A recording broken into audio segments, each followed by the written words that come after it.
Hi, it's me again. I thought of something else to say, so I'm going to say it via video. At the beginning of the slideshow, I made a slide outlining some of the privileges that I have. But what does that mean, right? Like, that's great that I can name some of my privileges, but what are the like real world consequences um, of having those privileges? So that got me thinking about this trip to Hawaii I took a few years ago with my partner's family, and we rented a vacation home.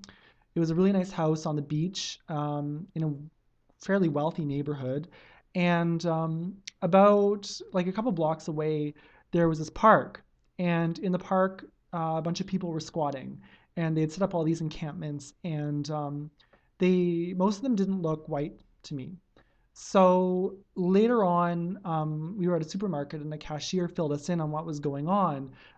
She said that these were primarily Native Hawaiians living in this park, and they were living there because they were from the local community, but they could no longer afford to live in that area. Rents had gone up so high and property values were so high that people couldn't buy houses either. Probably because people like me were flying there and renting these houses.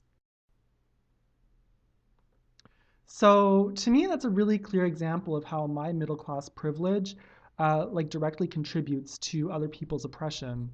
Um, Here I am flying to Hawaii and renting an expensive vacation home, and as a consequence, people can't afford to live in houses. It really makes me think that we need to be more critical about these tropical vacations that we take. I know that it's like winter in Canada and it totally sucks, but you know, um, how how do when we exercise that privilege in that respect, how do we disrupt people's lives? And if this dynamic is happening, like what gives us the right to do that and essentially evict people from their own community um, in order for us to enjoy a tropical vacation? Maybe we need to stop doing this, right? Like we need to, at some point,